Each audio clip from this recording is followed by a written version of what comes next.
I apologize for the short update, guys. Things have gotten a little crazy around here, and I'm not sure how often I'll be able to update going forward. I really appreciate all the support you guys have given me, and while I only have a couple of stories to share with you, I'll be interested to see what you all think. A firefighter who was helping us at the training op told me about a call he'd gone on, supposedly to help rescue a kid from an absolutely massive tree. He said they didn't give him details, just that they needed him to come out and help because they lacked the proper equipment. He'd been called out specifically because this thing was so huge that the SARS didn't feel safe trying to climb it. He'd been a tree trimmer before joining the VFD, so it was easy enough for him to grab his old equipment and come help out. He was led out about 2 miles, and the team stopped at one of the biggest trees in the area and pointed up.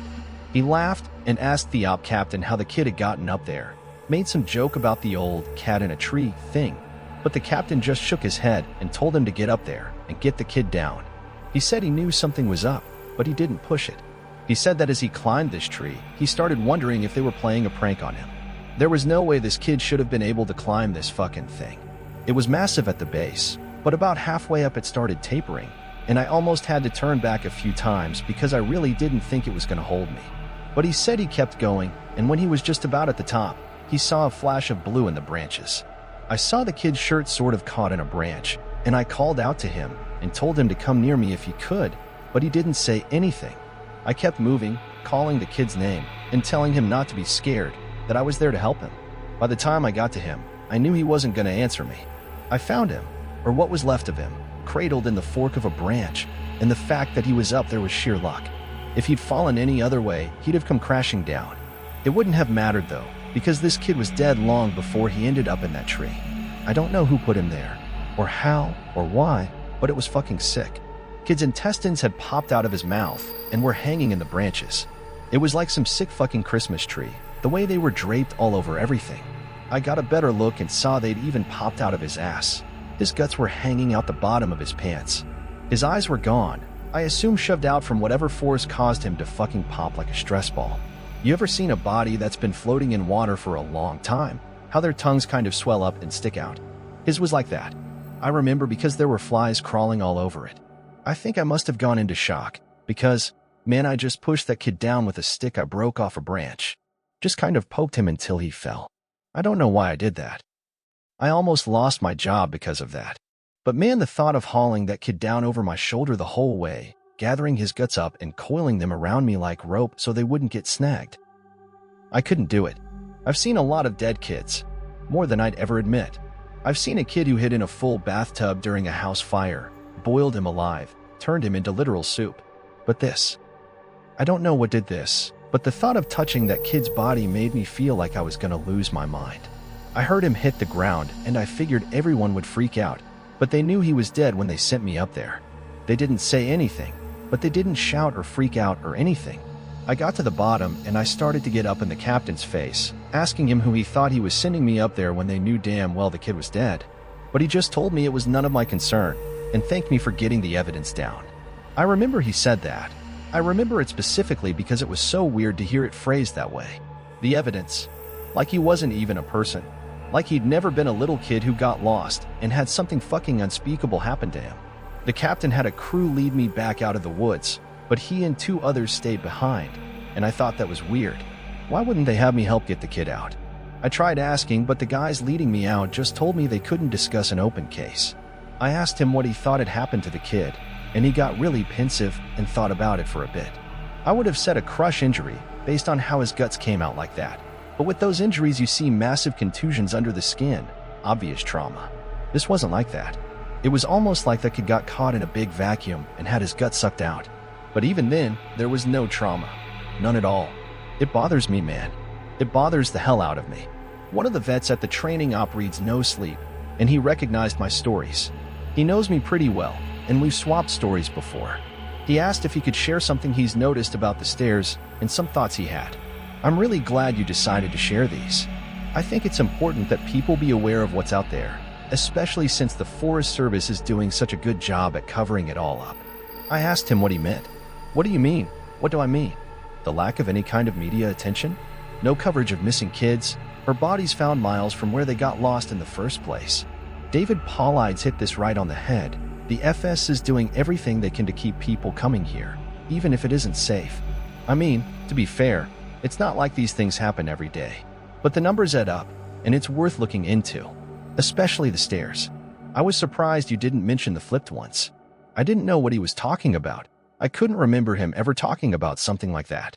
He seemed somewhat incredulous. Dude, I can't believe you've been on this long without seeing them. No one told you about them. I shrugged and asked him to elaborate. Well, there's the normal stairs, the ones that pop up when we're out of ways. I know you know about them. But sometimes I've run across ones that are flipped upside down. I guess it would be like if you had a dollhouse and the stairs were a separate piece. Now take that, flip it upside down so the top step is stuck in the dirt, and put it out in the woods. They're like that. I don't see them as often, but they're odd, to say the least.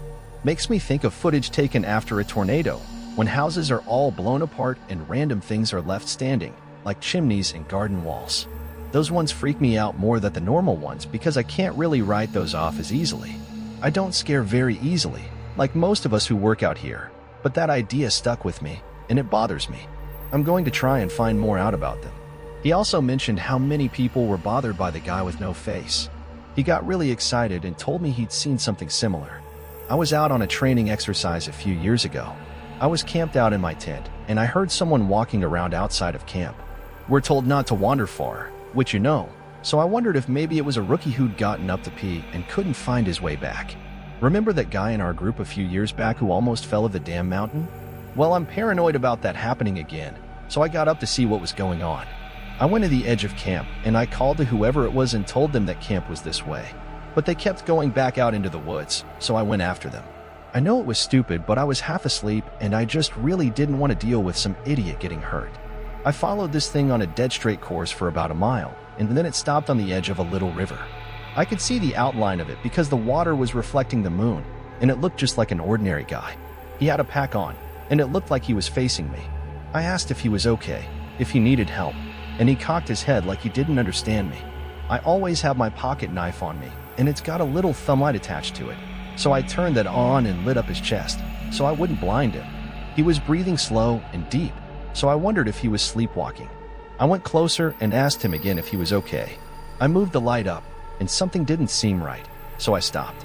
He kept breathing in this real slow, deep breaths, and I sort of figured out gradually that that's what was bothering me.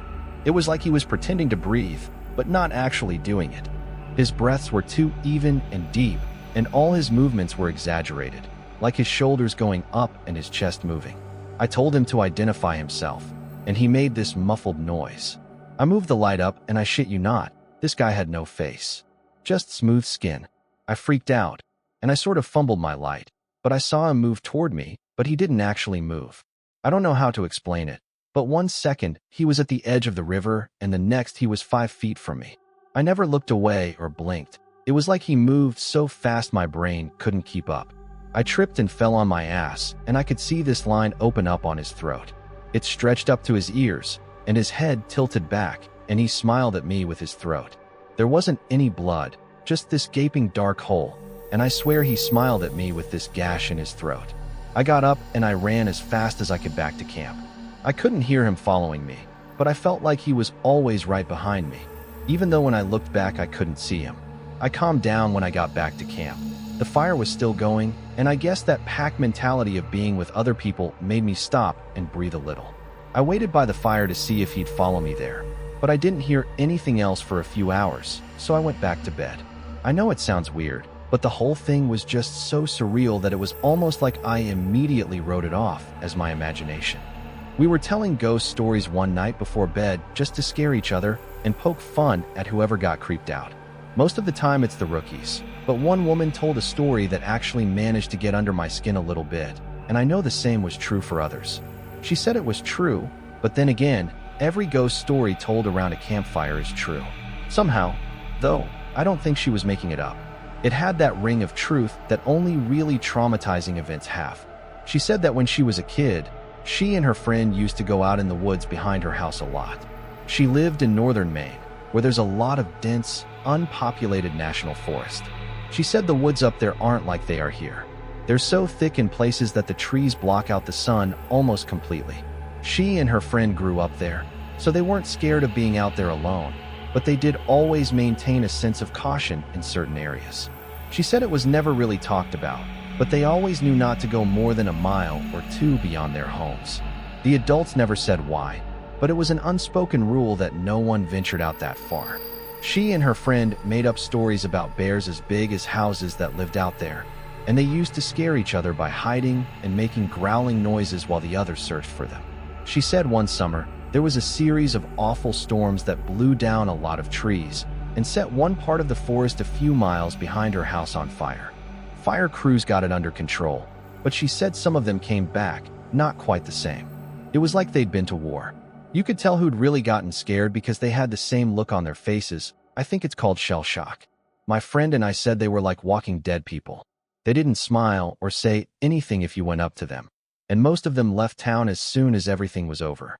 I asked my parents about it, but they said they didn't know what I was talking about. Once everyone was told the woods were safe again, my friend and I decided to try and hike out to where the fire had been. We didn't tell our parents where we were going, and it was pretty exciting to think that we were disobeying them like that. We hiked out about 2 miles or so, and we started seeing burnt trees and stuff. I remember my friend got really upset because we found the skeleton of a deer curled up under a tree, and I practically had to drag her away. She wanted to bury it, but I didn't want her touching it because its antlers were weird. I can't remember why. I just remember thinking that there was something wrong with them, and I didn't want either of us going near it. The farther we went, the more burnt everything got. Eventually, there were no standing trees, and it was like being on another planet. Almost nothing green, just brown and black everywhere. We were standing there looking at it all, and we both heard someone shouting in the distance. I panicked because I thought it was my dad, and that he was going to tell me I was grounded. My friend broke off and went to hide behind a big rock, because she said she didn't want to be caught out here. Her parents had forbidden her to come out in the woods at all, and she'd lied and told them we were going to a movie. I followed her, and we kept listening. I could hear this voice getting closer, and I realized they were calling for help. I thought maybe it was some hiker who'd gotten lost and needed directions back to town. That used to happen all the time, so I was used to helping people out. I heard him following my voice, so I kept calling out until I saw him running in the distance. He got closer, and I could see that his face was all red. I told my friend to give me her pack, because she had a first aid kit. She made this noise like she was grossed out, and she asked if I saw his face. I told her to shut up, and I jogged up to meet him. I stopped about halfway, and when he stopped in front of me, I could see that his nose and lips and part of his forehead were all gone. It was like they'd been sliced clean off. He was bleeding bad, and I saw that the knees of his pants were red too. I took a step back, but I was too scared to move much, and he grabbed my shoulders. It felt like I got a shock, and he jerked back. He started babbling, and I couldn't tell what he was saying, except that he kept asking how long he'd been gone. He asked me where his unit was, but I just shook my head. He looked me over, and he saw my Walkman, and he screamed. He just kept babbling and touching his face, and I realized he wasn't wearing the right clothing. He had some kind of weird gray cloth jacket and almost formal pants on, and the jacket had these weird buttons and red borders on it. I kept shaking my head, and I told him I couldn't understand what he was saying. I went to open the first aid kit, but he just screamed again and said the only thing I could really understand. "Don't touch me. You'll make me go back there." After that, he ran off, and I could hear him screaming the whole time. When I couldn't hear him anymore, I turned around, and my friend was crying. I just turned around and started walking back toward town. She asked me over and over what had happened and who that was, but I didn't say anything. When we got home, I told her I didn't want to play in the woods with her anymore.